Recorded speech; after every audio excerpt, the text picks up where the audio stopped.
서울의 밤하늘은 억수같이 쏟아지는 폭우로 인해 한 치 앞도 분간할 수 없었다. 천둥 소리가 대지를 뒤흔들었고 빗줄기는 도시의 모든 소음을 집어삼킬 듯 맹렬하게 유리창을 때렸다. 서울 외곽의 한적한 골목. 평안동물병원의 낡은 간판만이 깜빡이며 어둠 속에서 희미한 빛을 발하고 있었다. 한서연은 차가운 스테인리스 진료대 위에 놓인 수술 도구들을 묵묵히 닦고 있었다. 가늘고 긴 손가락, 창백할 정도로 하얀 피부는 평범한 수의사의 것처럼 보였다. 하지만 자세히 들여다보면 그녀의 손마디와 손바닥에는 희미한 굳은 살이 박여 있었다. 그것은 메스를 쥐어서 생긴 것이 아니었다. 오랜 시간 총과 단검을 다루며 생긴 지워지지 않는 과거의 흔적이었다. 그녀는 마지막 겸자를 소독 트레이에 넣고 벽시계를 올려다보았다. 밤 11시가 넘어가고 있었다. 서연은 가볍게 한숨을 내쉬며 마스크를 벗었다. 차가우면서도 단아한 얼굴이 드러났다. 진료실 구석. 푹신한 러그 위에는 셰퍼드와 비슷하게 생겼지만 더 날렵한 벨기에 말리노이즈 종인 볼트가 웅크리고 있었다. 녀석의 귀는 빗소리 사이로 들려오는 미세한 진동을 감지하듯 간간히 움찔거렸다. 그때였다. 볼트가 벌떡 일어났다. 호박색 눈동자가 출입문을 향해 고정되었고 목구멍 깊은 곳에서 위협적인 그르렁 소리가 새어나왔다. 서연은 즉시 닦던 손을 멈췄다. 그녀의 눈빛이 순식간에 차갑게 가라앉았다. 본능적으로 그녀의 오른손이 책상 아래 서랍 쪽으로 미끄러지듯 이동했다. 끼익 날카로운 타이어 마찰음이 빗소리를 찢어발겼다. 곧이어 쿵 하는 소리와 함께 병원 문이 거칠게 열렸다. 비에 젖은 찬 공기와 함께 피비린내가 진료실 안으로 훅 끼쳐 들어왔다. 한 남자가 비틀거리며 들어와 바닥에 쓰러졌다. 흙투성이가 된 옷. 왼쪽 어깨에서 뿜어져 나오는 선혈이 하얀 타일을 붉게 물들였다. 제발 도와주세요. 남자는 고통에 찬 목소리로 헐떡였다. 공포에 질린 눈동자가 서연을 향해 애원했다. 놈들이 오고 있어요. 서연은 동요하지 않았다. 그녀는 침착하게 남자를 관찰했다. 일반적인 사람들이라면 비명을 질렀을 상황이었지만 그녀의 심박수는 평온했다. 그녀가 대답하기도 전에 강력한 헤드라이트 불빛이 병원 안을 비췄다. 검은색 세단 세대가 병원 입구를 막아섰다. 차문이 열리고 건장한 체격의 사내 6명이 우산도 없이 빗속으로 걸어 나왔다. 검은 양복을 입었지만 그들 품속에서 언뜻 보이는 소음기 장착 권총은 그들의 정체를 명확히 말해주고 있었다. 단순한 깡패가 아니었다. 훈련받은 용병들이었다. 선두에 선 사내는 얼굴에 긴 흉터가 있었다. 그는 거만한 표정으로 병원 안으로 들어서며 쓰러진 남자를 일별하고는 서연을 향해 비릿한 웃음을 흘렸다. 예쁜 의사 선생님, 그 쥐새끼를 우리에게 넘기시지. 그의 목소리는 빗소리보다 더 차가웠다. 순순히 협조하고 오늘 본 것을 잊는다면 목숨만은 살려줄 수도 있어. 서연은 아무 말 없이 카운터 뒤에서 걸어 나왔다. 사내들의 눈에는 공포에 질려 순종하는 여자의 모습으로 보였을 것이다. 하지만 그것은 치명적인 착각이었다. 그녀는 쓰러진 남자의 상태를 곁눈질로 빠르게 스캔했다. 동맥은 피했어. 근육 손상뿐이야. 그녀는 작게 중얼거렸다. 상처 부위를 꽉 누르고 있어요. 움직이지 말고. 이 여자가 귀가 먹었나 참지 못한 용병 하나가 욕설을 내뱉으며 서연의 머리채를 잡으려 다가왔다. 그는 그녀를 본보기로 삼아 공포를 심어줄 생각이었다. 그의 거친 손이 서연의 어깨에 닿으려는 찰나 서연의 입술 사이로 짧고 날카로운 휘파람 소리가 터져나왔다. 그것은 신호였다. 어둠 속에 웅크리고 있던 볼트가 검은 번개처럼 튀어나갔다. 맹렬한 기세로 달려든 볼트는 사내의 총을 든 오른팔을 정확히 물어뜯었다. 아, 끔찍한 비명과 함께 거구의 사내가 바닥으로 처박혔다. 군견의 치악력은 뼈를 으스러뜨리기에 충분했다. 순식간에 벌어진 일에 나머지 용병들이 당황했다. 그들이 총구를 볼트에게 돌리려는 순간 서연은 이미 제자리에 없었다. 그녀는 유령처럼 움직여 가장 가까이 있던 용병의 품으로 파고들었다. 그녀의 손에 들린 것은 소독된 메스였다. 서걱, 섬뜩한 소리와 함께 용병의 손목 인대가 끊어졌다. 총이 바닥에 떨어지는 것과 동시에 서연은 몸을 회전시켜 그의 관자놀이에 강력한 발차기를 꽂아 넣었다. 퍽 하는 소리와 함께 두 번째 남자가 기절하며 쓰러졌다. 이 미친년이 죽여 흉터 사내가 고함을 질렀다. 그는 즉시 대구경 권총을 꺼내 난사하기 시작했다. 탕, 탕, 탕 진열장이 박살나고 유리 파편이 사방으로 튀었다. 서연은 날렵하게 진료대 뒤로 몸을 날렸다. 매캐한 화약 냄새가 코끝을 스쳤다. 오랜만이었다. 혈관 속에서 아드레날린이 끓어오르는 이 감각. 서연은 책상 위에 있던 알코올통을 집어들고 놈들 쪽으로 던졌다. 이어서 라이터를 켜 손뭉치에 불을 붙여 던졌다. 화르륵 불길이 치솟으며 놈들의 시야를 가렸다. 그 틈을 타 서연은 사냥터에 풀려난 맹수처럼 연기 속을 뚫고 나갔다. 그녀는 정확하고 잔혹했다. 망설임 없는 손놀림으로 급소를 타격하고 관절을 꺾었다. 뼈가 부러지는 소리와 비명이 빗소리와 섞여 기이한 화음을 만들어냈다. 볼트 역시 주인을 도와 남은 놈들의 다리를 물어뜯으며 교란했다. 마지막으로 남은 흉터 사내는 자신의 부하들이 순식간에 제압당하는 것을 보고 경악했다. 그는 분노에 차주먹을 휘둘렀지만 서연은 가볍게 고개를 숙여 피한 뒤 그의 팔을 잡아 업어치기로 바닥에 꽂아버렸다. 쿵, 육중한 몸이 바닥을 때렸다. 볼트가 즉시 달려와 놈의 목덜미에 이빨을 들이대며 으르렁거렸다. 서연은 헝클어진 머리를 쓸어 넘기며 천천히 숨을 골랐다. 그녀의 하얀 가운에는 피 한 방울 튀지 않았다.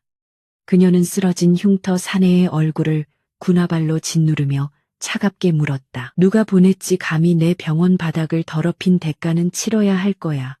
사내는 퉁퉁 부어오른 눈으로 그녀의 손에 들린 메스를 보았다. 손잡이 끝에 새겨진 작은 문양.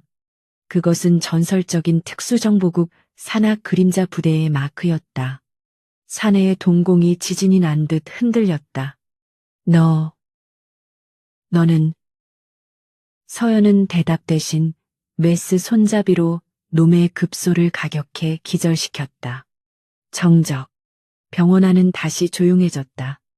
그녀는 멍하니 이 모든 광경을 지켜보고 있던 부상당한 청년 강지훈에게 시선을 돌렸다. 설명할 시간은 5분 주겠어.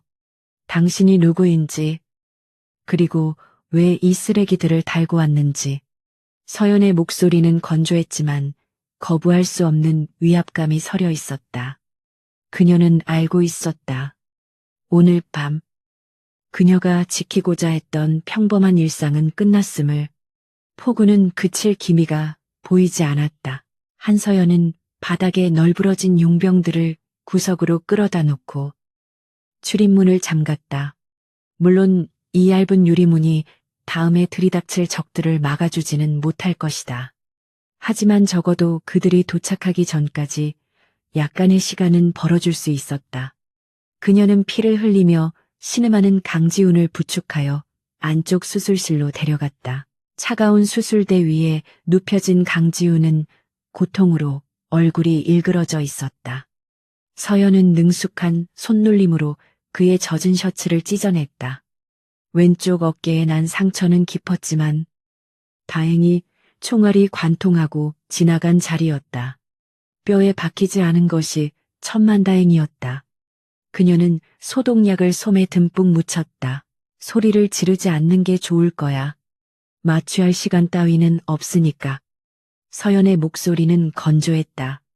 그녀는 경고 없이 소독솜을 상처 부위에 갖다 대었다. 강지우는 비명을 삼키며 입술을 깨물었다. 식은땀이 비오듯 쏟아졌지만 그는 필사적으로 고통을 참아냈다. 서연은 그의 반응을 무심하게 지켜보며 바늘과 실을 준비했다. 그녀의 손은 기계처럼 정확하고 빨랐다. 바늘이 살을 뚫고 지나갈 때마다 강지훈의 몸이 움찔거렸지만 서연은 멈추지 않았다. 그녀에게 지금 필요한 것은 환자의 안위보다는 정보였다. 이제 말해. K커르프 그 거대 제약회사가 왜 당신 같은 연구원을 죽이려고 암살팀을 보냈지? 서연은 봉합을 계속하며 물었다. 그녀는 이미 놈들의 장비와 움직임을 통해 배후에 거대한 자본이 있음을 짐작하고 있었다. 하지만 구체적인 이유를 알아야 대응할 수 있었다. 강지우는 가쁜 숨을 몰아쉬며 서연을 올려다보았다. 눈앞의 이 여자는 의사라기보다는 신문관에 가까웠다. 하지만 지금 그가 의지할 수 있는 유일한 사람이기도 했다. 프로젝트 키메라. 그가 힘겹게 입을 열었다. 그들은 신약을 개발한다고 했지만 사실은 생체 병기를 만들고 있었어요. 서연의 손이 잠시 멈칫했다가 다시 움직였다. 생체 병기. 잊고 싶었던 단어가 다시 그녀의 귓가에 들려왔다. 임상 실험 대상을 노숙자들과 실종자들을 납치해서 쓰고 있어요. 실패한 실험체들은 폐기 처분되고 저는 그 증거 데이터를 빼내서 도망친 겁니다. 강지우는 떨리는 손으로 바지 주머니 속 깊은 곳에서 작은 방수 캡슐 하나를 꺼냈다. 그 안에는 엄지손톱만 한 마이크로 칩이 들어있었다. 이게 세상에 알려지면 K코르프는 끝장입니다. 최 이사. 그 악마 같은 놈이 이걸 되찾기 위해 서울을 뒤집어 엎을 겁니다. 서연은 그 칩을 잠시 응시하다가 다시 시선을 돌려 마지막 매듭을 지었다. 끝났어. 그녀는 거지를 붙이고 붕대를 감았다. 하지만 당신 말대로라면 놈들은 이 정도 실패로 물러나지 않을 거야. 오히려 더 지독한 놈들을 보내겠지. 그녀는 수술실을 나와 쓰러진 용병들의 대장에게 다가갔다. 기절한 그의 셔츠 깃을 젖히자 목덜미에 새겨진 문신이 드러났다. 핀니를 튼 검은 독사. 서연의 눈동자가 흔들렸다. 블랙 바이퍼. 국제적으로 악명 높은 용병 그룹이자 과거 그녀가 속했던 부대와 악연이 깊은 조직이었다. 일이 복잡해지겠군. 서연은 나직이 중얼거렸다. 블랙 바이퍼가 움직였다는 것은 K콜프가 단순히 기업 차원의 보안팀을 쓴 게 아니라 뒷세계의 거물들과 손을 잡았다는 뜻이었다. 그들은 타겟이 죽을 때까지 멈추지 않는 사냥개들이었다. 이곳에 머무르는 것은 자살행위였다. 서연은 결단을 내렸다. 그녀는 볼트에게 짧은 신호를 보냈다. 볼트는 즉시 수술실 입구를 지키는 경계 태세로 전환했다. 서연은 진료실 안쪽 사료 포대가 쌓여 있는 창고로 향했다. 창고 구석에 있는 낡은 철제 캐비닛을 옆으로 밀어내자 평범해 보이는 콘크리트 벽이 나타났다. 서연이 벽의 특정 부분을 일정한 리듬으로 두드리자 미세한 기계음과 함께 벽의 일부가 안쪽으로 회전하며 숨겨진 공간이 드러났다. 그곳은 좁지만 완벽하게 정돈된 무기고였다. 벽면에는 글록 19, 식사와 226 같은 권총부터 시작해 분해된 저격, 소총 부품, 각종 전술 단검, 그리고 현금 다발과 위조 신분증들이 질서 정연하게 진열되어 있었다. 평화로운 동물병원의 이면에는 언제든 전쟁터로 뛰어들 준비가 된 전직 요원의 은신처가 존재하고 있었던 것이다. 서연은 망설임 없이 방탄조끼를 꺼내 입고 그 위에 검은색 전술 재킷을 걸쳤다. 허벅지에는 권총 홀스터를 차고 발목에는 예비용 단검을 숨겼다. 그녀의 표정은 더 이상 동물을 사랑하는 수의사가 아니었다. 차갑고 예리한 고스트라는 코드네임으로 불렸던 시절의 눈빛으로 돌아와 있었다. 그녀는 볼트를 위한 특수 제작된 케블라 방탄 조끼도 챙겼다. 볼트는 익숙한 듯 꼬리를 흔들며 다가와 서연이 조끼를 입혀주기를 기다렸다. 파트너, 오랜만에 산책 좀 거칠게 해야겠어. 서연이 볼트의 머리를 쓰다듬으며 속삭였다. 볼트는 굵은 저음으로 짖으며 화답했다. 서연은 챙길 수 있는 탄창과 구급 키트, 그리고 비상금과 여권이 든 가방을 어깨에 팼다. 수술실로 돌아온 그녀의 모습을 본 강지우는 입을 다물지 못했다. 방금 전까지 흰 가운을 입고 있던 여자가 이제는 마치 영화 속에서 튀어나온 특수부대원처럼 변해 있었기 때문이었다. 당신, 도대체 정체가 뭡니까? 강지훈이 멍한 표정으로 물었다. 서연은 대답 대신 그에게 여분의 옷을 던져주었다. 살고 싶으면 질문은 나중에 해. 지금은 움직일 수 있는지나 확인해봐. 그녀의 목소리에는 다급함이 묻어 있었다. CCTV 영상은 모두 지워야 해요. 강지훈이 컴퓨터 쪽을 가리키며 말했다. 서연은 고개를 저었다. 아니, 지우는 걸로는 부족해. 그녀는 책상 서랍에서 하드디스크를 뽑아내더니 바닥에 놓고 군화발로 지시겨버렸다. 그리고는 컴퓨터 본체에 알코올을 붓고 라이터를 켰다. 물리적으로 없애는 게 가장 확실하지. 불길이 치솟는 것을 뒤로하고 서연은 뒷문을 열었다. 거센 비바람이 다시금 몰아쳤다. 병원 건물 뒤편 차고에는 낡은 구형 SUV 한 대가 주차되어 있었다. 겉보기에는 폐차 직전의 고물차처럼 보였지만 내부는 완전히 개조된 괴물이었다. 다. 서연이 명령했다. 강지우는 아픈 어깨를 부여잡고 조수석에 올라탔다. 볼트는 뒷좌석에 자리를 잡고 창밖을 경계했다. 서연이 시동을 걸자 튜닝된 엔진이 맹수처럼 포효했다. 일반 차량과는 비교도 안 되는 강력한 출력이 차체로 전해졌다. 차가 차고를 빠져나와 빗속을 뚫고 도로로 진입하려는 순간 멀리서 또 다른 차량 행렬의 불빛이 접근하는 것이 백미러에 비쳤다. 예상보다 빨랐다. 서연은 핸들을 꽉 쥐었다. 꽉 잡아. 혀 깨물지 않게 조심하고 그녀는 기어를 변속하고 엑셀을 끝까지 밟았다. SUV는 빗길에 미끄러지듯 드리프트하며 도로 위로 튀어나갔다. 뒤따라오던 검은 차량들이 그들을 발견하고 속도를 높였다. 추격전에 서막이 올랐다. 저들은 1팀이 실패했다는 걸 알고 바로 2팀을 보낸 거야. 케이컵 놈들. 생각보다 더 철저하군.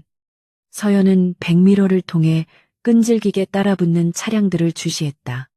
빗줄기가 앞유리를 때려 시야가 흐렸지만 그녀의 운전 실력은 흔들림이 없었다. 강지우는 창밖을 보며 불안에 떨었다. 따돌릴 수 있을까요? 저 차들은 고성능 스포츠 세단 같은데. 서연은 피식 웃었다. 도로 위에서는 속도만이 전부가 아니야. 특히 이런 날씨에는 더더욱. 그녀는 눈앞에 나타난 급커브 구간을 보며 속도를 줄이지 않았다. 오히려 더 가속했다. 경험의 차이를 보여주지. SUV는 중력을 거스르듯 코너를 파고들었다. 뒤따라오던 선두 차량이 무리하게 속도를 따라잡으려다 빗길에 미끄러지며 가드레일을 들이받았다. 쾅, 거대한 충돌음과 함께 불꽃이 튀었다. 하지만 나머지 차량들은 멈추지 않고 잔해를 피해 계속해서 따라붙었다. 창문 밖으로 총격이 시작되었다. 총알이 차체에 튕기는 소리가 요란하게 들렸다. 서연은 지그재그로 차를 몰며 사격을 피했다. 볼트. 엎드려 서연의 외침에 볼트는 즉시 몸을 낮췄다. 뒷유리창이 박살나며 유리 조각이 쏟아졌다. 강지우는 머리를 감싸 쥐고 비명을 질렀다. 우린 다 죽을 거예요. 아직은 아니야. 서연의 눈빛이 매섭게 빛났다. 그녀는 대시보드 아래 숨겨진 스위치를 눌렀다. 차량 후미에서 연막탄이 터져나왔다. 짙은 회색 연기가 빗속으로 퍼지며 추격자들의 시야를 완전히 차단했다. 혼란에 빠진 추격 차량들이 속도를 줄이는 사이 서연은 샛길로 핸들을 꺾어 어둠 속으로 사라졌다. 하지만 그녀는 알고 있었다. 이것은 임시 방편일 뿐이다. K컵의 감시망은 서울 전역에 깔려 있었고 블랙 바이퍼는 냄새를 맡은 독사처럼 끝까지 쫓아올 것이다. 차는 도시의 불빛이 드문 외곽 도로를 달리고 있었다. 빗소리만이 차 안의 정적을 채웠다. 강지우는 여전히 가쁜 숨을 몰아쉬며 서연을 바라보았다. 당신, 정말 수의사가 맞아요. 서연은 잠시 침묵하다가 씁쓸한 미소를 지었다. 어제까지는 그랬지. 하지만 오늘 밤부터는 아니야. 그녀는 백미러로 멀어지는 도시의 불빛을 바라보았다. 3년 동안 지켜온 평범한 삶이 오늘 밤 빗물에 씻겨 내려갔다. 이제 남은 것은 차가운 빗속에서의 생존 게임뿐이었다. 갈 곳은 있습니까? 강지훈이 물었다. 서연은 고개를 끄덕였다. 안전한 곳은 없어. 하지만 놈들의 눈을 피해 숨을 곳은 있지. 오래된 친구가 하나 있어. 그 친구라면 이 집의 암호를 풀고 우리가 반격할 준비를 도와줄 수 있을 거야. 반격이요. 우리는 도망치는 중이잖아요. 강지훈이 놀라서 되물었다. 서연의 표정이 굳어졌다. 나는 도망치는 게 아니야. 사냥터로 위치를 옮기는 것뿐이지. 기억해둬. 강지훈 씨. 먼저 물지 않으면 물리는 게 이 바닥의 생리야. 서연의 단호한 말에 강지훈은 입을 다물었다. 그는 직감했다. 자신이 도움을 요청한 이 여자가 자신이 훔쳐낸 데이터보다 더 위험하고 강력한 존재일지도 모른다는 것을. 밤은 깊어가고 빗줄기는 더욱 거세지고 있었다. 전직 최정의 요원과 쫓기는 연구원. 그리고 군견 한 마리를 태운 차는 어둠을 뚫고 미지의 목적지를 향해 질주했다. 서울의 랜드마크인 K타워 최상층. 펜트하우스의 거대한 통유리창 너머로 번개가 치는 서울의 야경이 내려다 보였다. 클래식 음악이 잔잔하게 흐르는 고급스러운 공간과는 어울리지 않게 날카로운 파열음이 정적을 깼다. 최고급 크리스털 위스키 잔이 벽에 부딪혀 산산조각이 났다.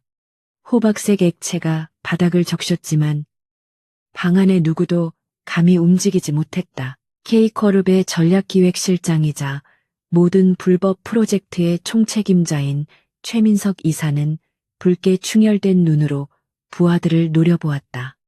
그의 깔끔하게 빗어 넘긴 머리카락과 명품 수트는 흐트러짐이 없었지만 그에게서 뿜어져 나오는 살기는 방 안의 공기를 얼어붙게 만들었다.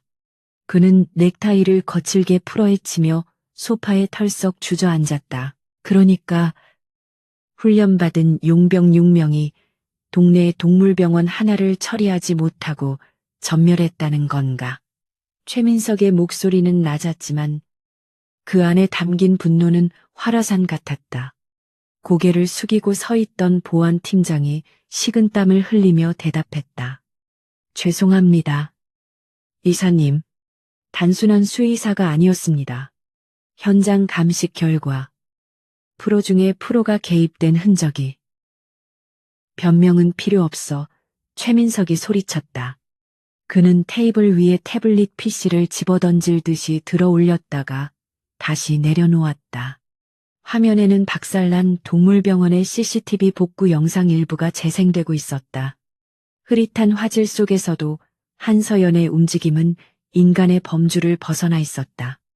최민석은 화면 속 여자의 눈빛을 보며 기시감을 느꼈다. 어디선가 본 적이 있는 죽음 그 자체를 닮은 눈빛이었다. 강지훈이 가져간 칩에는 우리 회사의 운명이 걸려 있어. 그게 언론이나 정부 손에 들어가면 우린 끝이야. 최민석은 손톱을 물어뜯으며 중얼거렸다. 그는 인터폰 버튼을 거칠게 눌렀다. 알파팀을 호출해 그리고 경찰청장에게 연락해서 서울 외곽으로 나가는 모든 도로에 검문소를 설치하라고 해. 명분은 흉악범 탈주라고 하면 되겠지.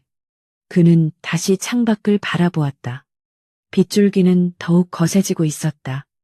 쥐새끼가 어디로 숨든 찾아내. 그 여자가 누구든 내 앞길을 막는다면 가장 고통스럽게 죽여주겠어. 최민석의 눈이 뱀처럼 차갑게 빛났다. 사냥개들이 풀렸다. 이제 이것은 단순한 추격전이 아닌 전쟁이었다.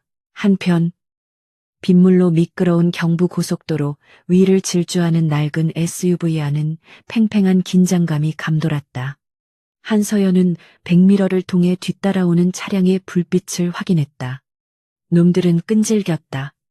일반 용병들이 실패하자 더 성능 좋은 차량과 무기로 무장한 추격조가 붙은 것이 분명했다. 저 차들이 계속 따라오는데요. 속도가 우리보다 훨씬 빨라요. 조수석의 강지훈이 공포에 질려 외쳤다. 그의 말대로였다. 뒤따라오는 세대의 검은색 스포츠 세단은 빗기림에도 불구하고 무서운 속도로 거리를 좁혀오고 있었다. 엔진 소리가 빗소리를 뚫고 들려올 정도였다. 한서연은 속도계와 RPM 게이지를 번갈아 확인했다. 이 낡은 차로는 직선주로나 단순한 속도 경쟁에서 놈들을 이길 수 없었다. 그녀는 핸들을 잡은 손에 힘을 주었다. 직선으로 도망가는 건 여기까지야. 꽉 잡아. 그녀는 갑자기 핸들을 오른쪽으로 꺾으며 급브레이크를 밟았다. 타이어가 비명을 질렀다. SUV는 고속도로 출구로 빠지는 램프 구간으로 미끄러지듯 진입했다. 뒤따라오던 선두 차량이 당황하여 급하게 핸들을 꺾었지만 빗길에 미끄러지며 중앙분리대를 들이받았다. 쾅 둔탁한 소리와 함께 차체가 찌그러졌지만 나머지 두 대는 능숙하게 잔해를 피해 계속해서 쫓아왔다. 젠장. 운전 실력이 보통이 아니군. 서연이 혀를 찼다. 놈들도 훈련받은 드라이버들이었다. 국도로 진입하자 도로는 좁아지고 가로등도 드문드문해졌다.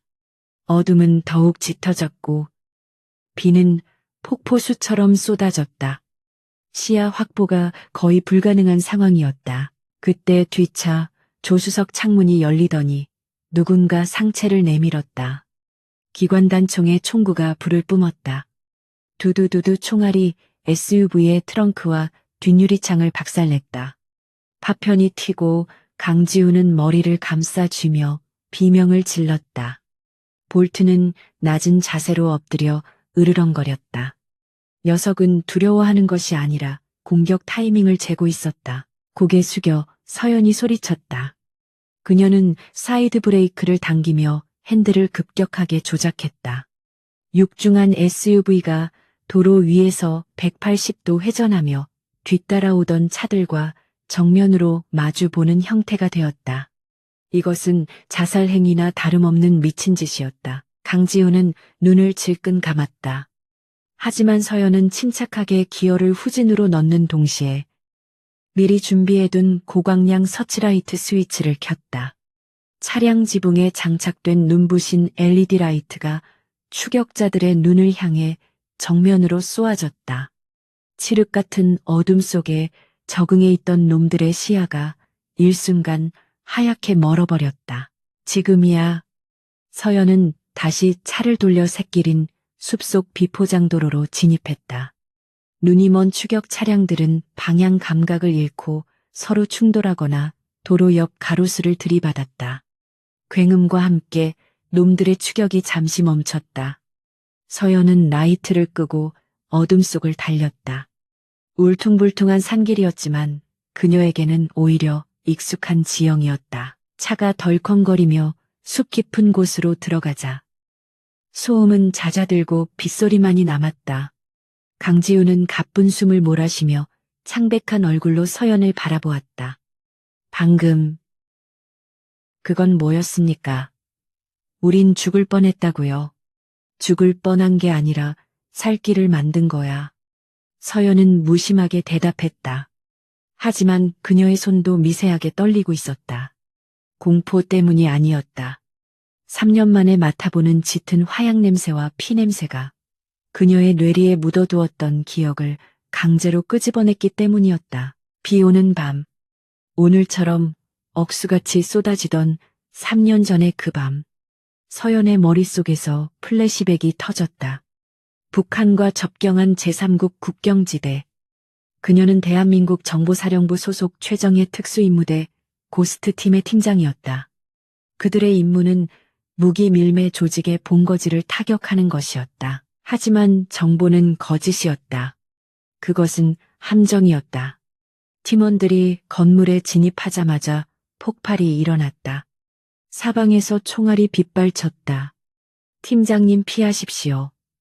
부팀장이었던 민우가 그녀를 밀쳐내고 대신 총탄을 맞았다. 피투성이가 된 동료들의 시체가 빗물 웅덩이 속에 널브러져 있었다. 서연은 홀로 살아남았다.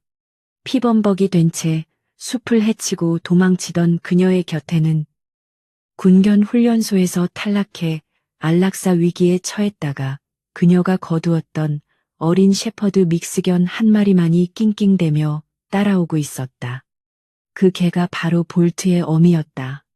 어미개는 부상당한 서연을 지키려다 추격조의 총에 맞아 숨을 거뒀고 그 뱃속에 있던 새끼 중 유일하게 살아남은 것이 지금의 볼트였다. 모든 것을 잃은 밤이었다. 조국에 대한 믿음도, 동료들도, 자신의 삶의 이유도, 그녀는 그날 이후로 군번줄을 끊고 한서연이라는 가짜 이름 뒤에 숨어 수의사로 살아왔다. 생명을 죽이는 손이 아니라 살리는 손으로 살고 싶었다. 하지만 운명은 잔인하게도 다시 그녀에게 총을 쥐어주었다. 저기요. 괜찮으세요? 강지훈의 목소리가 서연을 현실로 불러왔다. 서연은 깊은 숨을 들이마시며 젖은 머리카락을 쓸어 올렸다. 괜찮아. 그냥 옛날 생각이 나서. 그녀는 룸미러로 뒷좌석의 볼트를 보았다. 볼트는 걱정스러운 눈빛으로 주인을 바라보고 있었다.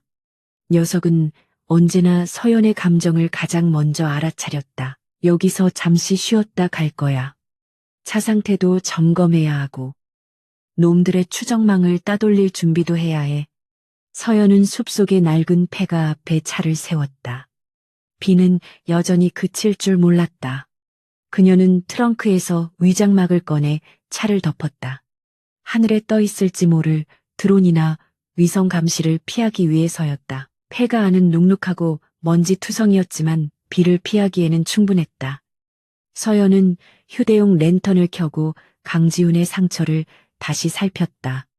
다행히 봉합 부위는 터지지 않았다. 당신, 보통 사람이 아니라는 건 알겠어요. 하지만 왜 저를 돕는 거죠? 그냥 저를 넘기고 도망칠 수도 있었잖아요. 강지훈이 조심스럽게 물었다. 서연은 배낭에서 전투식량을 꺼내 건네주며 잠시 침묵했다. 랜턴 불빛에 비친 그녀의 옆얼굴은 슬프고도 강인해 보였다. 나는 한 번 도망친 적이 있어. 내 동료들이 죽어갈 때 나 혼자 살아남겠다고 등을 돌렸지. 그녀의 목소리는 담담했지만 깊은 회한이 서려 있었다. 그때 맹세했어. 다시는 누군가가 내 눈앞에서 억울하게 죽게 내버려 두지 않겠다고. 그게 사람이든 동물이든.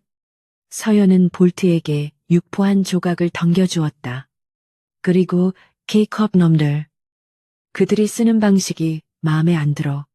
힘없는 사람들을 실험체로 쓰다니. 그건 인간이 할 짓이 아니야. 강지우는 묵묵히 고개를 끄덕였다. 그는 눈앞의 여자가 단순한 조력자가 아니라 거대한 상처를 안고 살아가는 전사임을 깨달았다. 제 이름은 강지훈입니다. 생명공학 박사고요. 당신을 믿겠습니다. 아니, 믿을 수밖에 없네요. 한서연이야. 그녀는 짧게 대답하고 일어섰다. 이제 움직여야 해. 놈들은 도로를 봉쇄했을 거야. 우리는 차를 버리고 다른 방법으로 서울 시내로 진입해야 해. 내 친구가 있는 곳까지 가려면 꽤 험난한 여정이 될 거야. 서연은 가방에서 태블릿을 꺼내 지도를 띄웠다. 그녀의 손가락이 복잡한 서울의 지하 배수로 지도를 가리켰다. 지상은 위험해. 지하로 간다. 그녀의 눈빛이 다시 날카로워졌다. 과거의 그림자는 여전히 그녀를 괴롭히지만 지금은 과거에 갇혀 있을 시간이 없었다. 그녀는 폐가 밖으로 나가 하늘을 올려다보았다. 먹구름 사이로 희미하게 달빛이 비치고 있었다. 폭우는 조금씩 잦아들고 있었지만 바람은 여전히 차가웠다. 서연은 주먹을 꽉 쥐었다. 최민석, 그리고 블랙 바이퍼, 놈들이 누구든 상관없었다. 그들이 전쟁을 원한다면 기꺼이 응해주리라. 볼트, 가자. 사냥은 아직 끝나지 않았어. 서연의 부름에 볼트가 씩씩하게 짖었다. 두 사람과 개 한 마리는 어둠 속으로 사라졌다. 그들의 뒤로 폐가만이 덩그러니 남아 폭풍전야의 고요를 지키고 있었다. 숲을 벗어나면 이제 진짜 전장이 기다리고 있었다. 도시의 정글. 그곳에서 그들은 사냥감이 아닌 사냥꾼이 되어야 했다. 서울의 화려한 야경 아래 거미줄처럼 얽혀있는 지하 배수로의 공기는 차갑고 습했다. 썩은 물냄새와 곰팡이 내음이 코를 찔렀지만 한서연은 미동도 하지 않고 앞장서 걸었다. 그녀의 발걸음은 어둠 속에서도 망설임이 없었다. 마치 보이지 않는 길을 훤히 꿰뚫고 있는 듯했다. 강지우는 입과 코를 틀어막은 채 힘겹게 그녀의 뒤를 따랐다. 발목까지 차오르는 우수와 쥐들이 찍찍거리는 소리는 그에게 생지옥이나 다름없었다. 하지만 지상에는 이미 케이콜퍼가 풀어놓은 사냥개들이 득실거릴 것이 뻔했기에 선택의 여지는 없었다. 볼트만이 익숙한 듯 꼬리를 세우고 경계하며 나아갔다. 거의 다 왔어. 조금만 더 참아. 서연의 목소리가 웅웅거리는 터널벽을 타고 낮게 울렸다. 그들은 용산 전자상가 지하 깊숙한 곳, 지도에도 표시되지 않는 폐쇄된 지하철 정비 구간으로 향하고 있었다.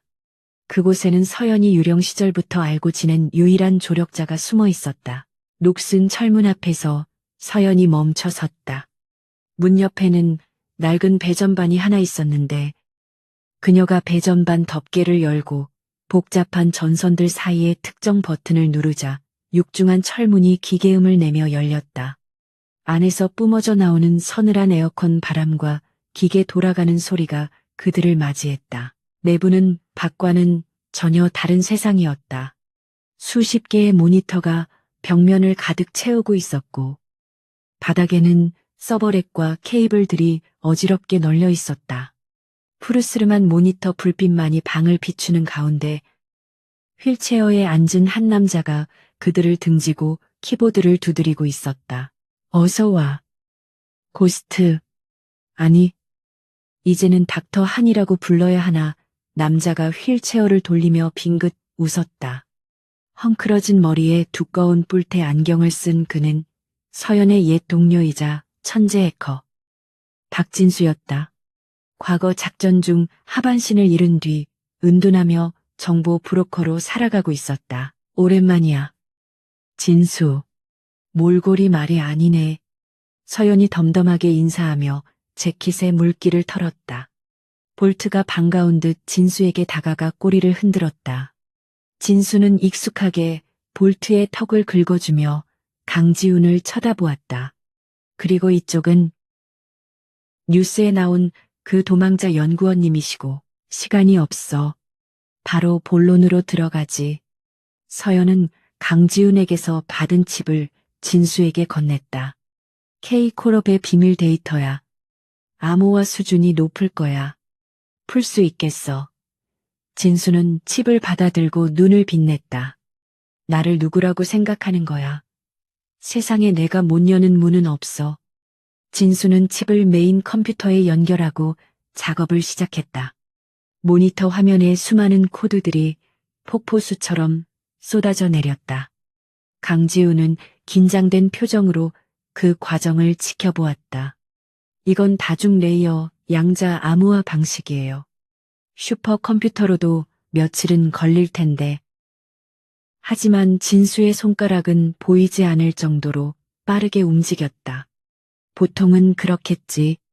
하지만 만든 놈이 누구든 백도어 습관은 버리지 못했군. 10분도 채 지나지 않아 경쾌한 알림음과 함께 화면에 접속 승인 메시지가 떴다. 강지우는 입을 다물지 못했다. 자, 판도라의 상자를 열어볼까. 진수가 엔터키를 눌렀다. 화면 가득 K콜프의 기밀 문서와 영상 파일들이 정렬되었다. 가장 최근 날짜의 영상 파일을 재생하자. 끔찍한 광경이 펼쳐졌다. 실험실처럼 보이는 하얀 방에 남루한 차림의 사람들이 묶여 있었다. 연구원들이 그들에게 정체불명의 푸른색 약물을 주사했다. 잠시 후 실험체들의 몸이 기괴하게 비틀리기 시작했다. 근육이 비정상적으로 부풀어 오르고 혈관이 터질 듯 솟아올랐다. 그들은 인간이 낼 수 없는 괴성을 지르며 구속구를 끊으려 발버둥 쳤다. 이건 광견병 바이러스를 유전자 조작한 변종이에요. 강지훈이 떨리는 목소리로 설명했다. 신체 능력을 극한으로 끌어올리지만 이성을 잃고 오로지 사육 본능만 남게 되죠. 그들은 이걸 군사용 강화 약물이라고 포장하려 했지만 사실상 좀비 바이러스나 다름없어요. 화면 속의 실험체는 결국 심장이 터져 사망했다. 연구원들은 시체를 무덤덤하게 자루에 담아 처리했다. 영상 목록에는 노숙자 A104 폐기, 가출 청소년 비구 실패 같은 제목들이 줄지어 있었다. 그것은 실험이 아니라 학살이었다. 서연의 주먹이 하얗게 질릴 정도로 꽉 쥐어졌다. 그녀의 눈빛이 싸늘하게 식었다. 그들은 이 약물을 동물용 백신으로 위장해서 유통망을 뚫으려 하고 있어요. 만약 이게 시중에 풀린다면. 강지우는 말을 잇지 못하고 고개를 떨구었다. 단순한 돈벌이 수단이 아니야. 진수가 다른 문서를 열며 심각하게 말했다. 이들은 이 약물을 분쟁 지역에 팔아넘길 계획이었어. 완벽한 살인 기계들을 양산해서 전쟁의 판도를 바꾸려는 거지.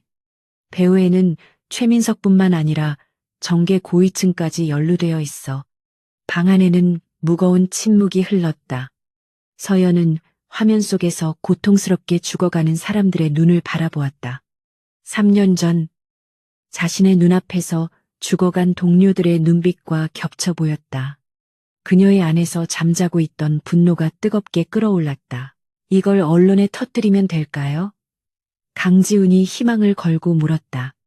하지만 서연과 진수는 동시에 고개를 저었다. 안 돼. 서연이 단호하게 말했다.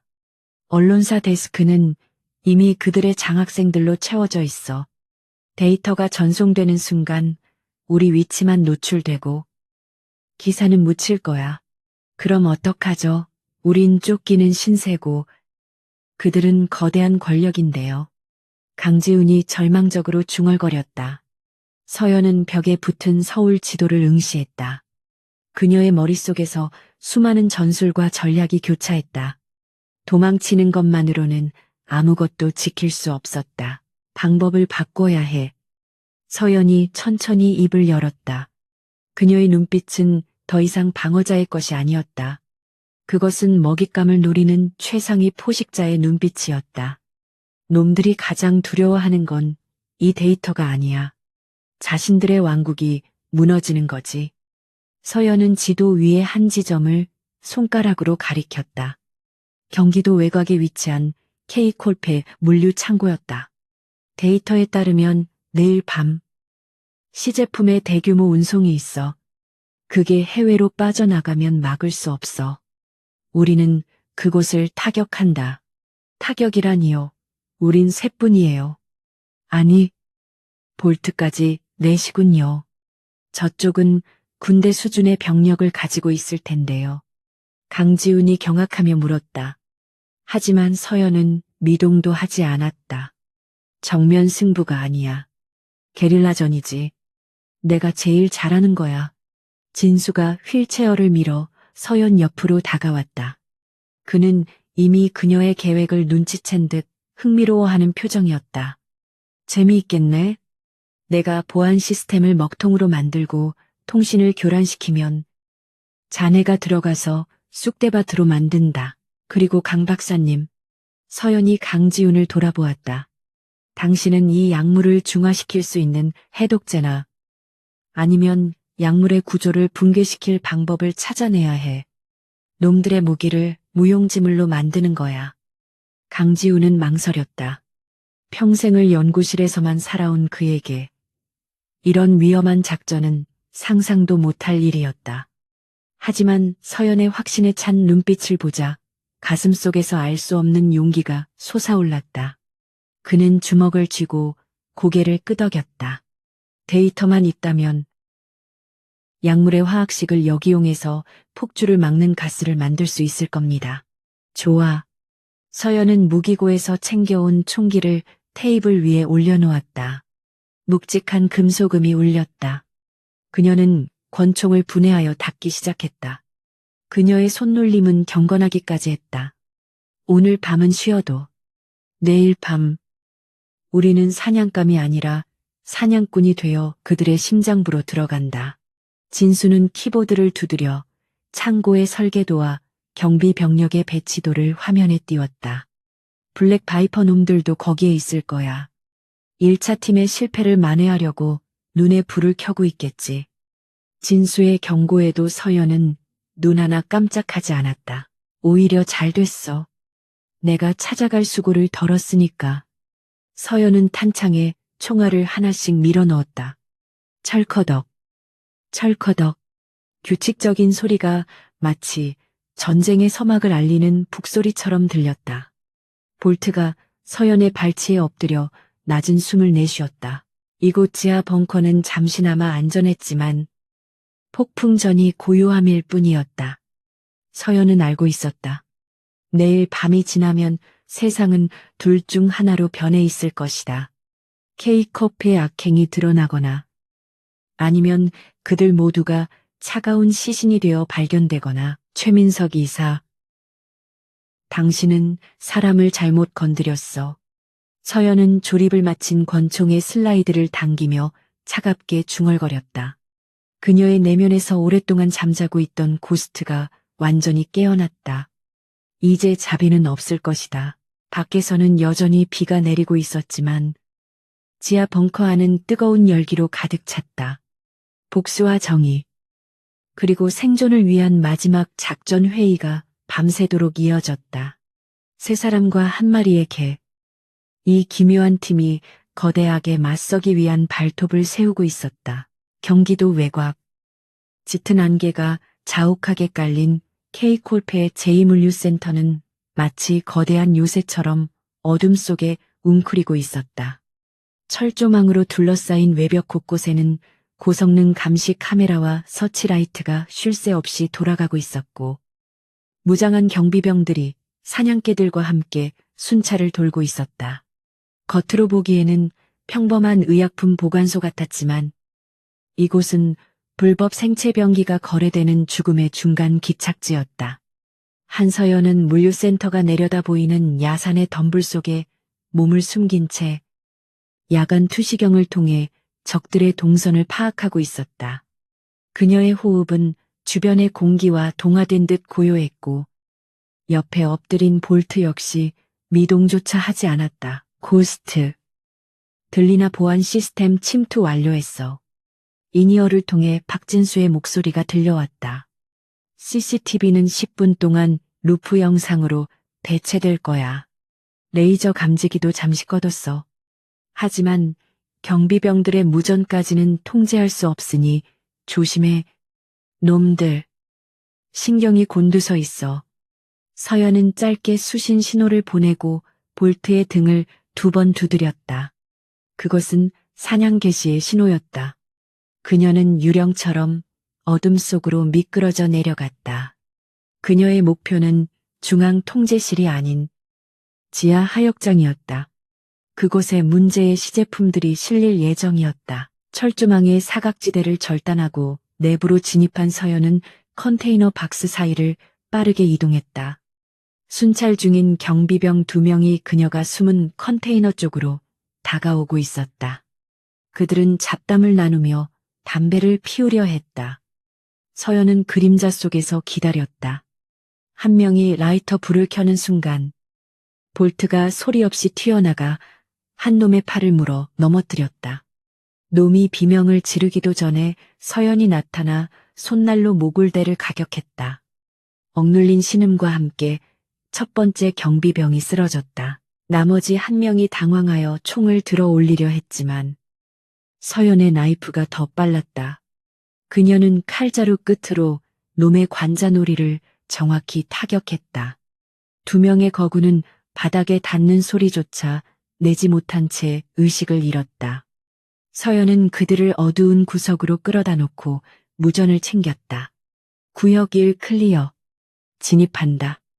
그녀의 움직임에는 군더더기가 없었다. 이것은 단순한 잠입이 아니었다. 적의 심장부를 도려내기 위한 외과 수술과도 같은 정밀한 작전이었다.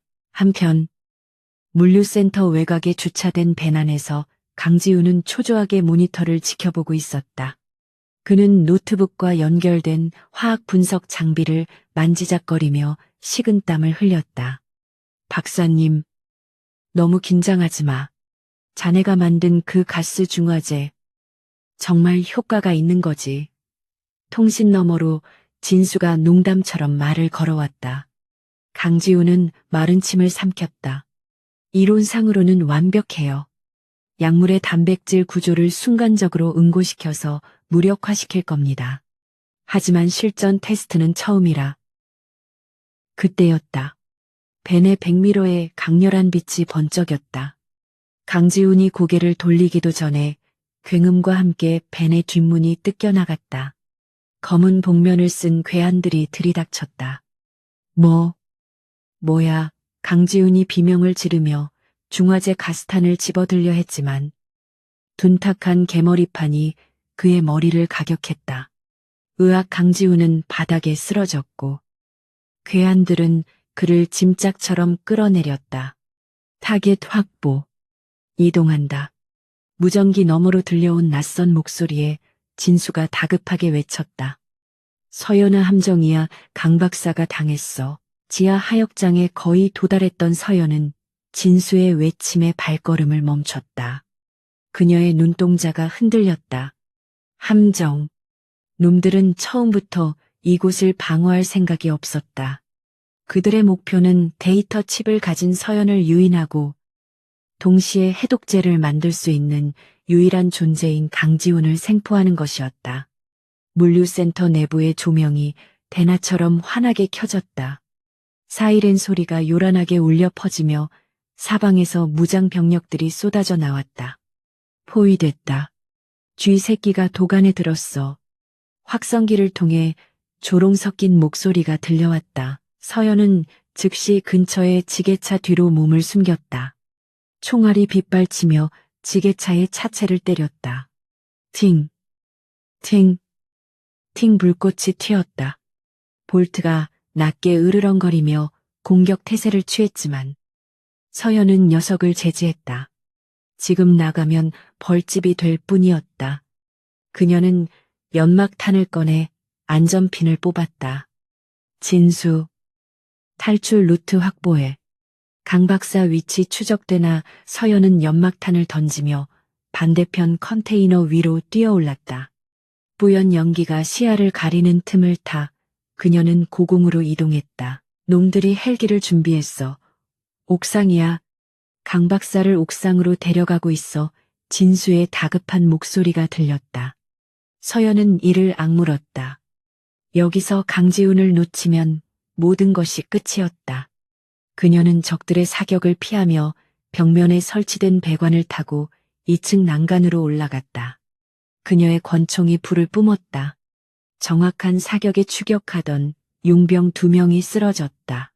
하지만 적의 숫자는 너무 많았다. 마치 개미떼처럼 몰려오는 용병들은 끝이 없었다.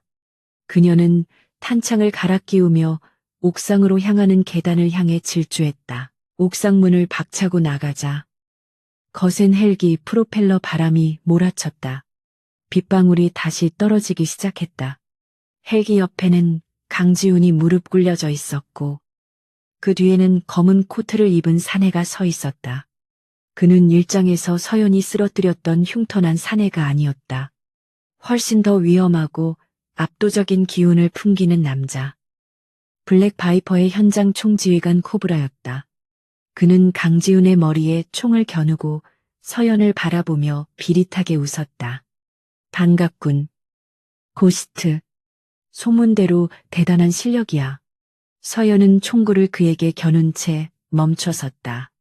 볼트 역시 맹렬하게 짖으며 금방이라도 튀어나갈 기세였다. 그 사람을 놔줘. 당신들이 원하는 건 데이터잖아. 서연이 차갑게 소리쳤다. 코브라는 어깨를 으쓱했다. 데이터 물론 그것도 중요하지. 하지만 우리 의뢰인은 이 배신자와 너의 목숨을 더 원해. 선택해라. 고스트, 네가 투항하면 이 녀석은 고통 없이 보내주지. 아니면 내 눈앞에서 뇌수가 터지는 꼴을 보게 될 거야. 강지훈은 공포에 질려 떨면서도 소리쳤다. 도망치세요. 저 때문에 잡히면 안 돼요. 이 칩을 세상에 알려야 해요. 코브라가 강지훈의 뒤통수를 총으로 내리찍었다. 강지훈이 신음을 흘리며 쓰러졌다. 서연의 손가락이 방아쇠에 걸렸다. 거리는 20m. 헬기의 강한 하강풍과 빗줄기 때문에 명중률을 장담할 수 없었다. 게다가 코브라는 교묘하게 강지훈을 인간 방패로 삼고 있었다. 3년 전의 악몽이 되살아났다. 동료를 구하지 못했던 무력감. 또다시 반복할 것인가. 시간이 없다. 셋을 세겠다. 하나. 코브라가 카운트다운을 시작했다. 서연의 뇌세포가 극한으로 회전했다. 지금 쏘면 강지훈이 죽는다. 투항하면 둘 다 죽는다. 그녀는 결단을 내려야 했다. 그녀는 천천히 총을 내리는 척하며 바닥을 보았다. 옥상 바닥에는 헬기 착륙을 유도하는 거대한 H마크가 그려져 있었고 그 아래에는 빗물을 모으는 배수구가 있었다. 그리고 그녀의 허리춤에는 마지막 남은 섬광탄 하나가 있었다. 둘. 코브라의 손가락에 힘이 들어갔다. 서연은 깊은 숨을 들이마셨다. 그리고 순식간에 섬광탄을 헬기 조종석 쪽으로 던졌다. 펑 강렬한 백색 섬광이 터지며 조종사가 비명을 질렀다. 헬기가 휘청거리며 기체가 크게 흔들렸다. 그 충격으로 코브라가 중심을 잃고 비틀거렸다. 지금이야. 볼트 서연의 외침과 함께 볼트가 총알처럼 튀어나갔다. 볼트는 코브라의 팔이 아닌 강지훈의 옷깃을 물고 뒤로 끌어당겼다. 하지만 코브라는 만만치 않은 상대였다. 그는 쓰러지면서도 반사적으로 총을 발사했다. 탕서연의 왼쪽 어깨에 뜨거운 통증이 스쳐 지나갔다. 동시에 그녀 역시 방아쇠를 당겼지만 총알은 코브라의 어깨를 스치고 헬기 외벽에 박혔다. 혼란스러운 틈을 타 헬기에서 지원 사격이 쏟아졌다. 기관총 소리가 옥상을 찢어 발겼다. 서연은 볼트와 강지훈 쪽으로 몸을 날려 그들을 엄폐물 뒤로 밀어 넣으려 했다. 그러나 화력 차이가 너무 컸다. 젠장. 이륙해 코브라가 소리치며 강지훈을 다시 낚아챘다. 그는 강지훈을 짐짝처럼 헬기 안으로 던져넣고 자신도 올라탔다. 볼트가 헬기 스키드를 물고 늘어졌지만 코브라가 군화발로 볼트의 머리를 걷어찼다. 깨갱 볼트가 바닥으로 떨어져 굴렀다. 볼트 서연이 절규하며 달려나갔지만 헬기는 이미 공중으로 떠오르고 있었다. 코브라는 열린 문으로 서연을 내려다보며 조소했다. K타워로 와라. 파티는 거기서 끝내주마. 헬기는 빗속으로 사라졌다. 옥상에는 서연과 다리를 절뚝거리는 볼트만이 남겨졌다. 거센 빗줄기가 서연의 얼굴을 때렸다. 그녀는 피가 흐르는 어깨를 움켜쥐고 멀어져가는 헬기의 불빛을 노려보았다. 분노가 아닌 차가운 사리가 그녀의 전신을 감쌌다. 그녀는 이번엔 도망치지 않았다. 실패했지만 포기하지도 않았다. 강지우는 살아있다. 놈들이 그를 본거지로 데려갔다는 것은 아직 이용 가치가 있다는 뜻이었다. 서연아. 괜찮아 이니어에서 진수의 걱정스러운 목소리가 들렸다. 강 박사. 신호가 K타워로 이동 중이야. 그곳은 유세야. 정면 돌파는 불가능해. 서연은 찢어진 옷자락으로 어깨에 상처를 묶으며 일어섰다. 그녀의 눈빛은 그 어느 때보다 깊고 어두웠다. 불가능하니 오히려 잘 됐어. 그녀는 바닥에 떨어진 자신의 권총을 주워들었다. 탄창을 확인하고 다시 장전했다.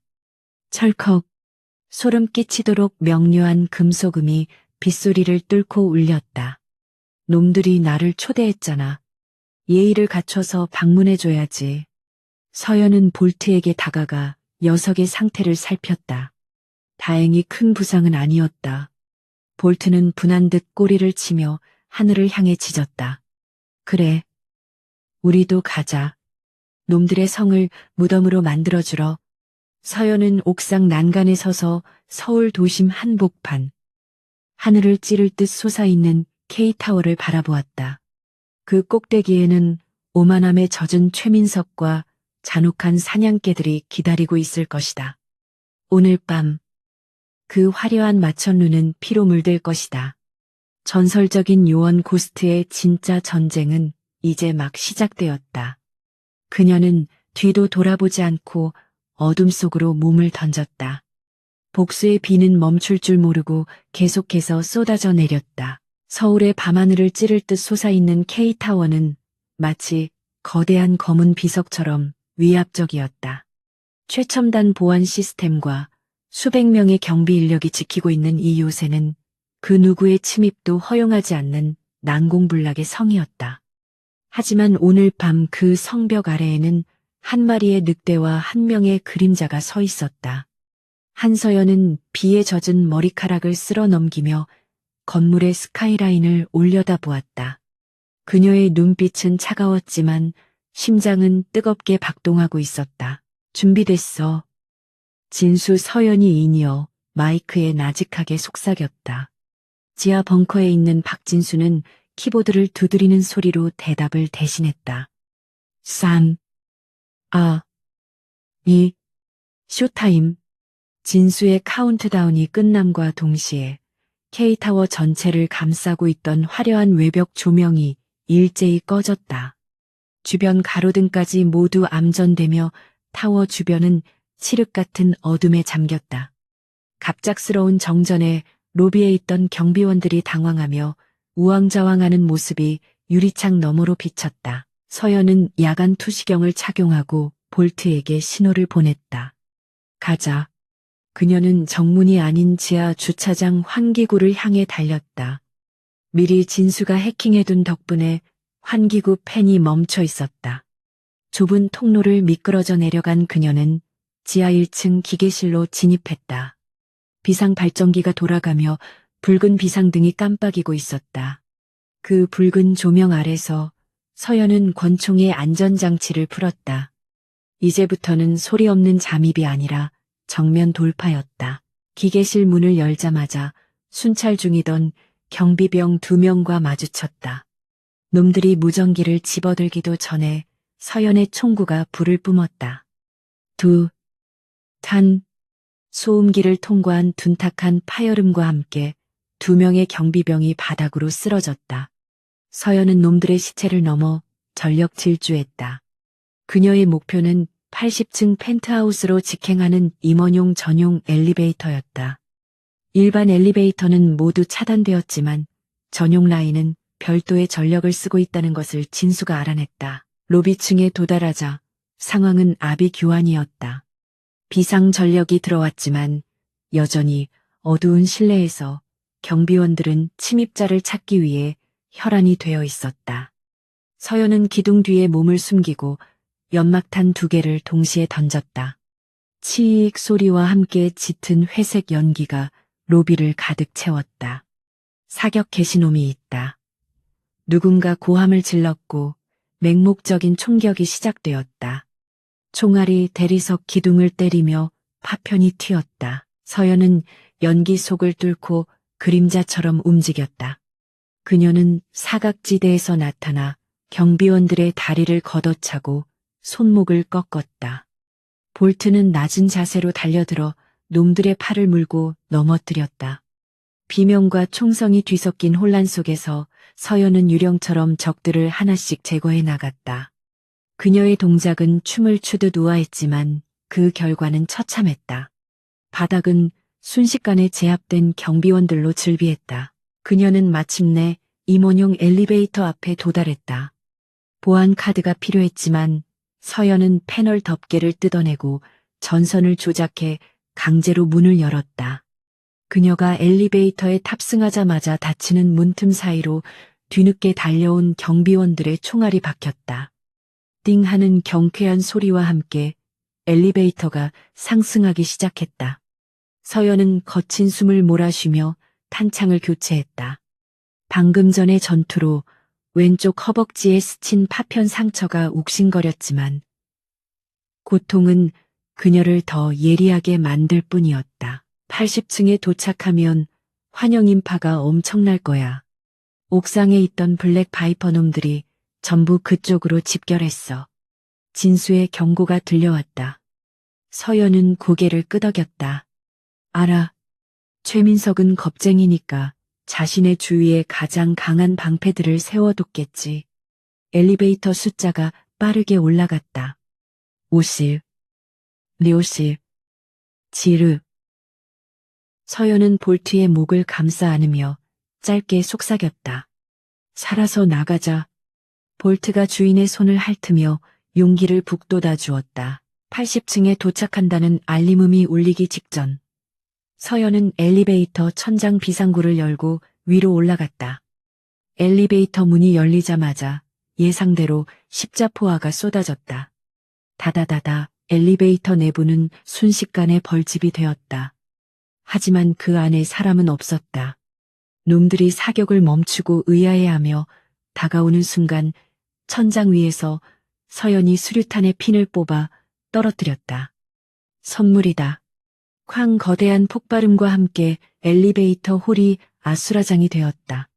폭발의 충격으로 놈들이 쓰러진 틈을 타 서연과 볼트가 천장에서 뛰어내렸다. 그녀는 착지와 동시에 양손에 든 권총으로 남은 적들을 향해 정확하게 사격했다. 더블탭, 머리와 가슴, 망설임 없는 사격 솜씨였다. 블랙 바이퍼 대원들은 정예였지만 기습과 폭발의 충격 앞에서는 속수무책이었다. 홀을 정리한 서연은 최민석의 집무실이 있는 펜트하우스 입구 거대한 양문 앞에 섰다. 문은 굳게 닫혀 있었다. 서연이 문을 발로 차서 열자 광활한 집무실 풍경이 펼쳐졌다. 통유리 너머로 서울의 야경이 병풍처럼 펼쳐져 있었고 방 한가운데에는 최민석이 공포에 질린 채 떨고 있었다. 그리고 그 앞을 가로막고 서 있는 거대한 그림자, 바로 코브라였다. 코브라는 헬기에서 입은 어깨 부상을 붕대로 대충 감은 채 기괴하게 웃고 있었다. 그의 양손에는 군용 단검인 카람빗이 들려 있었다. 끈질긴 년. 기어이 지옥 입구까지 기어 올라왔구나. 코브라의 목소리는 뱀처럼 습하고 불길했다. 서연은 권총을 들어 그를 겨눴지만 탄창이 비어 있었다. 찰칵 소리가 나자 코브라가 비웃었다. 총알도 다 떨어졌군. 잘 됐어. 내 살가죽을 천천히 벗겨주마. 서연은 빈권총을 바닥에 던지고 허리춤에서 자신의 전술 단검을 뽑아들었다. 볼트가 코브라를 향해 으르렁거렸지만 서연은 손을 들어 제지했다. 이놈은 내가 처리해. 너는 강 박사를 찾아. 집무실 구석 의자에 묶여 재갈이 물린 강지훈이 눈물을 흘리며 서연을 바라보고 있었다. 볼트는 명령을 알아듣고 강지훈 쪽으로 우회했다. 코브라는 볼트를 신경 쓰지 않고 오직 서연만을 노려보았다. 재미있겠군. 전설의 고스트와 1대1이라. 코브라가 먼저 달려들었다. 그의 스피드는 거구에 어울리지 않게 빨랐다. 휘두르는 카람빗의 궤적은 날카롭고 변칙적이었다. 서연은 상체를 뒤로 젖히며 간발의 차로 칼날을 피했다. 서연의 머리카락 몇 가닥이 잘려나갔다. 그녀는 즉시 반격을 시도하며 놈의 복부를 찔러 들어갔지만 코브라는 무릎으로 그녀의 손목을 걷어찼다. 퍽 둔탁한 타격음과 함께 서연의 단검이 튕겨나갔다. 무기를 잃은 서연을 향해 코브라가 쉴 새 없이 몰아붙였다. 주먹과 발, 그리고 칼날이 폭풍처럼 쏟아졌다. 서연은 가드를 올리고 방어에 집중했지만 역부족이었다. 그녀의 팔과 어깨에 붉은 선혈이 낭자하게 튀었다.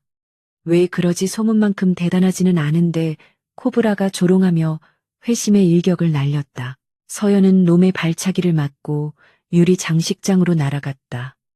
와장창 유리가 산산조각 나며 파편이 그녀의 몸을 찔렀다. 고통이 전신을 덮쳤다. 숨을 쉬기조차 힘들었다. 코브라가 천천히 다가왔다. 이제 끝내주마. 그가 카람빗을 높이 쳐들었다. 최민석은 뒤에서 환호성을 질렀다. 죽여, 당장 죽여버려. 그 절체절명의 순간 서연의 눈빛이 변했다. 고통 속에서도 그녀의 머릿속은 차갑게 식어 있었다. 그녀는 바닥에 떨어진 뾰족한 유리 조각 하나를 몰래 손에 쥐었다. 코브라가 덮치는 순간 서연은 피하지 않고 오히려 그의 품으로 뛰어들었다. 살을 내어주고 뼈를 취하는 육참골간의 전술이었다. 코브라의 칼이 서연의 왼쪽 어깨를 깊숙이 관통했다. 서연이 비명을 질렀지만 멈추지 않았다. 그녀는 고통을 무시하고 오른손에 쥔 유리 조각을 코브라의 목동맥에 정확히 꽂아 넣었다. 푹 끔찍한 소리가 났다. 코브라의 눈이 휘둥그레졌다. 그는 믿을 수 없다는 듯 자신의 목을 부여잡았다. 붉은 피가 분수처럼 뿜어져 나왔다. 너. 그는 말을 잇지 못하고 뒷걸음질 쳤다. 서연은 어깨에 박힌 칼을 뽑아내며 비틀거리는 그를 차갑게 노려보았다. 지옥에 가서 내 동료들에게 안부나 전해라. 서연이 돌려차기로 코브라의 가슴을 걷어찼다. 육중한 몸뚱이가 뒤로 날아가 통유리 창을 깨고 80층 아래로 떨어졌다. 밤하늘 속으로 사라지는 그의 비명소리는 들리지 않았다. 깨진 유리창으로 세찬 바람이 몰아쳤다. 서연은 피투성이가 된 채 바닥에 주저앉았다. 최민석은 공포에 질려 뒷걸음질 치다가 책상에 걸려 넘어졌다. 오지마. 돈은 얼마든지 줄게. 원하는 게 뭐야? 그는 비굴하게 애원했다. 서연은 힘겹게 몸을 일으켜 그에게 다가갔다. 그녀의 눈은 분노를 넘어선 경멸로 가득 차 있었다. 그녀는 대답 대신 주머니에서 USB 하나를 꺼내 최민석의 책상 위 컴퓨터에 꽂았다. 진수. 지금이야. 전송해. 이니어를 통해 진수의 환호성이 들렸다. 오케이. 전 세계 주요 언론사와 사법기관 서버에 K콜프의 모든 데이터를 뿌렸어. 이제 놈들은 끝이야. 모니터 화면에는 전송 완료라는 메시지가 떴다. 최민석의 얼굴이 사색이 되었다. 안 돼. 내 회사가, 내 제국이. 그는 머리를 감싸 쥐고 절규했다. 서연은 묶여있던 강지훈에게 다가가 밧줄을 풀어주었다. 강지우는 떨리는 손으로 서연을 부축했다. 괜찮으세요? 피를 너무 많이 흘렸어요. 서연은 희미하게 웃으며 고개를 저었다. 이 정도는 아무것도 아니야. 당신은 무사해서 다행이야. 볼트가 다가와 서연의 피 묻은 손을 핥으며 낑낑거렸다. 서연은 볼트의 머리를 쓰다듬으며 안심시켰다. 그때 최민석이 서랍에서 숨겨둔 권총을 꺼내 들었다. 이대로 끝낼 순 없어. 너희들 모두 죽여버리겠어. 그가 광기에 찬 눈으로 방아쇠를 당기려 했다. 하지만 서연은 돌아보지도 않았다. 탕 총소리가 울렸다. 하지만 쓰러진 건 서연이 아니었다. 최민석의 손에 들린 권총이 튕겨나가고 그의 손에서 피가 솟구쳤다. 깨진 창문 너머 옥상 헬기 착륙장에서 경찰 특공대의 헬기가 서치라이트를 비추고 있었다. 저격수의 총알이었다. 경찰이 다 무기를 버리고 투항하라 확성기 소리가 울려 퍼졌다. 최민석은 털썩 주저앉았다. 모든 것이 끝났다. 그의 야망도 제국도 오늘 밤의 빗물처럼 쓸려 내려갔다. 경찰 특공대원들이 레페를 타고 깨진 유리창으로 진입했다. 그들은 최민석을 제압하고 수갑을 채웠다. 강지우는 그들에게 달려가 자신의 신분을 밝히고 상황을 설명했다. 서연은 그 혼란스러운 틈을 타 조용히 뒤로 물러났다. 그녀는 영웅이 될 생각이 없었다. 그녀는 그저 자신의 할 일을 했을 뿐이었다. 고스트. 어디 가는 거야? 진수의 목소리가 들렸다. 서연은 깨진 유리창가에 서서 밤바람을 맞았다. 비는 완전히 그쳐 있었고 구름 사이로 둥근 달이 모습을 드러내고 있었다. 집으로 가야지. 내일 예약된 수술 환자가 있거든. 그녀는 농담처럼 말했지만 목소리에는 지독한 피로가 묻어 있었다. 강지훈이 뒤를 돌아보았을 때 서연과 볼트는 이미 사라지고 없었다.